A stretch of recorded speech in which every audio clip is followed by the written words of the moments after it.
माँ के चरणों में रहेंगे, माँ के समीप रहेंगे। दूसरी, इसका जो शब्द हम पर्याय प्रयोग करते हैं वो व्रत प्रयोग करते हैं कि हम नवरात्र का व्रत रहें।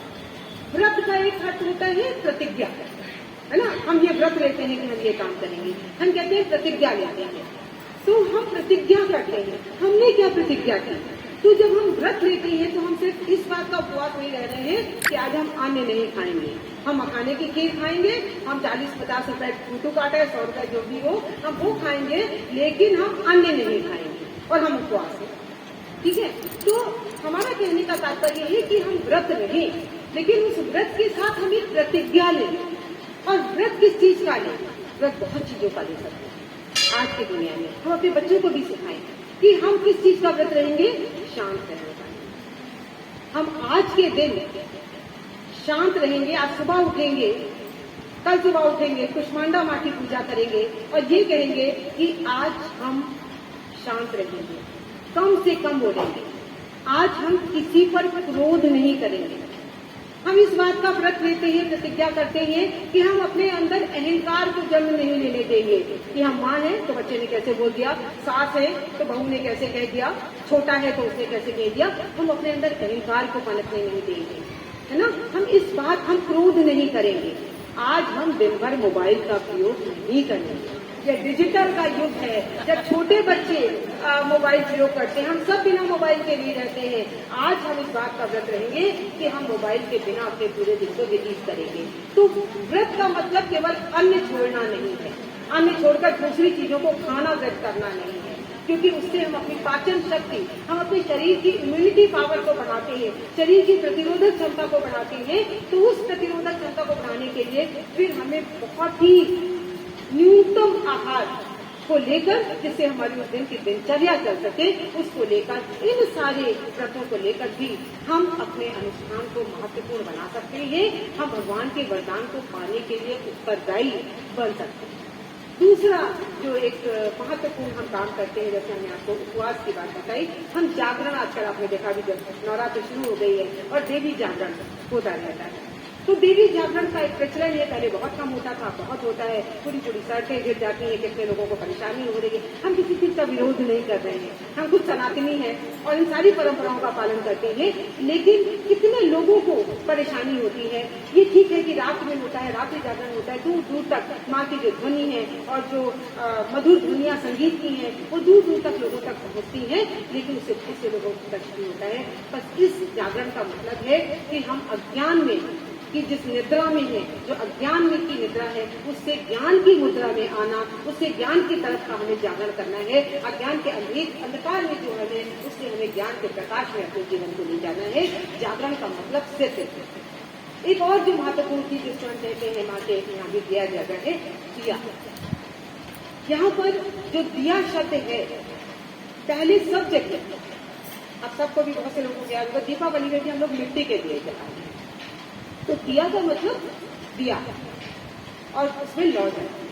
तो जब मिट्टी का दीपक रखते हैं तो इस मिट्टी के दिए का मतलब होता है कि आप ये समझें कि ये शरीर मिट्टी है, ये शरीर मिट्टी है और इसकी तुलना हम इस दिए से कर रहे हैं, और जो इसमें लौ जलाई है हमने, ये हमारी आत्मा है।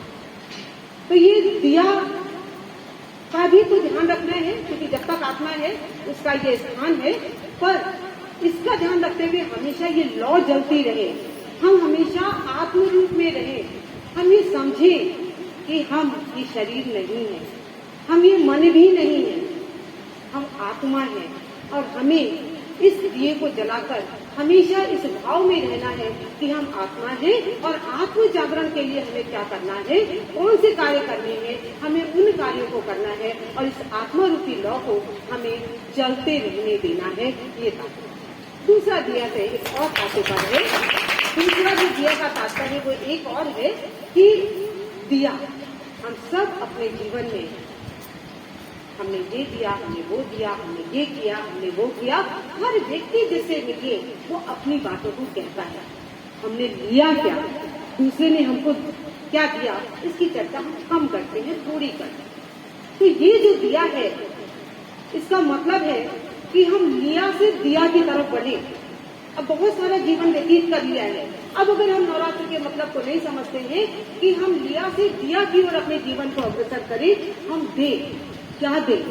लोगों को प्रेम दें, जो हमसे मिले उससे प्रेमपूर्ण ढंग से बात करें, लोगों को सम्मान दें, लोगों को सहयोग दें, दान दें, लोगों की सेवा कर पाए। तो जो कुछ हम कर सकते हैं, जो हमारे पास है, वो हम करें और हम देना सीखें। लेने से जब हम दिया जलाए थे, बात को ध्यान में रखें कि हम जीवन में दे क्या रहे हैं।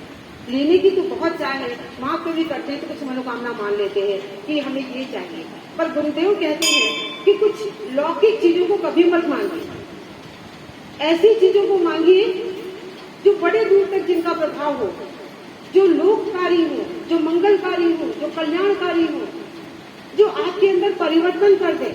ऐसी चीजों को अगर आपको मांगना है तो वो मांगे। कभी भी छोटी छोटी अपनी वासनाओं की, आकांक्षाओं की, लालसाओं की पूर्ति के लिए कभी मनोकामना मांगे। तो बड़ी चीजों के लिए करिए जो लोक मंगल के लिए हो, जो कल्याणकारी चीजें हो।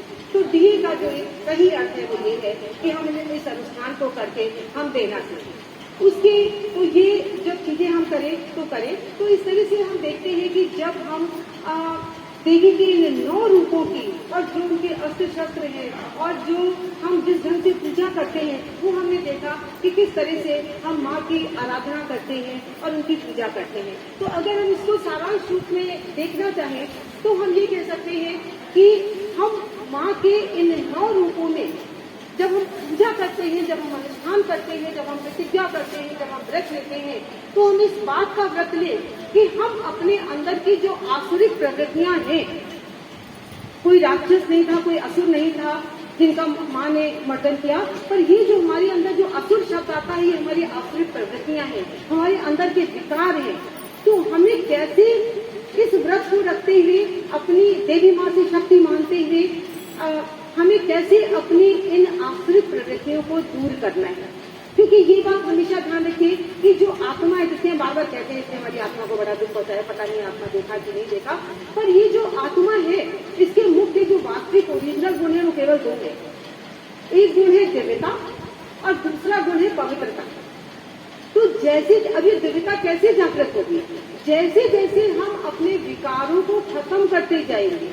सबको पता है हमारे अंदर काम है, हमारे अंदर क्रोध है, हमारे अंदर अहंकार है, हमारे अंदर माया है, हमारे अंदर मोह है, हमारे अंदर जेलिसी है, हमारे अंदर वैमनस्य है, हमारे अंदर ईर्ष्या है। ये सब किसी न किसी रूप में, किसी में थोड़े रूप में, किसी में ज्यादा रूप में, हम सब में विद्यमान है।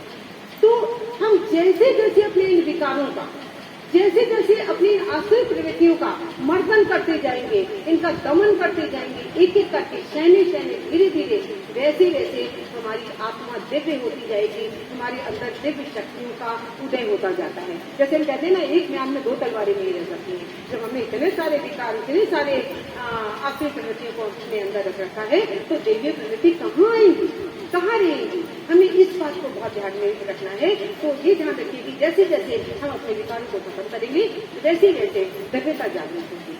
पवित्रता जो है वो हमारी, जो हमारा अहंकार हमारे अंदर है, हमारी जो पवित्रता है उसको हमारे अहम में, हमारे अहंकार में उसको ओवर पावर कर रखा है, उसको डोमिनेट कर रखा है, उसके ऊपर अपना वर्चस्व स्थापित कर रखा है।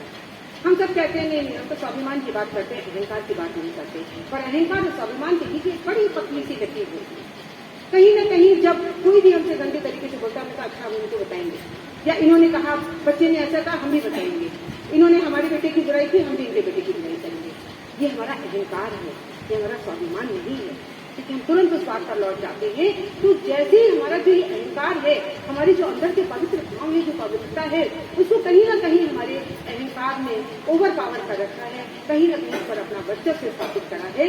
तो जैसे जैसे हम अपने अंदर के अहम को, जो आत्मा पर आवरण की तरह से चढ़ा हुआ है, जैसे जैसे अहम व्यक्ति का, अहम का मैं है ना, तो जैसे वो कहीं पर पढ़ा था कि बकरी इतना मैं करती है तो देखो उसका क्या हाल होता है, और हम दिन भर मैं ये करा, मैं ये करती हूँ, मैं वो करती हूँ, तो सोचिए हमारा क्या हाल होगा। तो हमें अपना जो ये मैं भाव है, जो ये अहम भाव है, इस भाव को हमें कम करना होगा धीरे धीरे। एकदम तो कुछ भी नहीं होता, तो हमें धीरे धीरे करना होगा। क्योंकि किसी ने बहुत अच्छा कहा है कि ये देह मिट्टी की, सांसें मेरी उधार है। ये देह मिट्टी की, तन मेरा मिट्टी का, सांसें मेरी उधार है। घमंड करूं तो किस बात का, हम सब किराएदार। कोई किसी को नहीं पता कि हम आज बेकल होंगे कि नहीं होंगे, तो हम किस बात का घमंड कर रहे हैं। हमें तो ये भी नहीं पता कि ये देह कितने दिन रहेंगे। तो इसलिए ही कहते हैं कि हमें बहुत प्रतिज्ञा भाव से, बड़ी डिटरमाइंड होकर, बड़े निष्ठा भाव से हमें माँ का पूजन करना है, उनका अर्चन करना है, और हमें अपने अंदर के जो विकार है, माँ से शक्तियों का अर्जन करके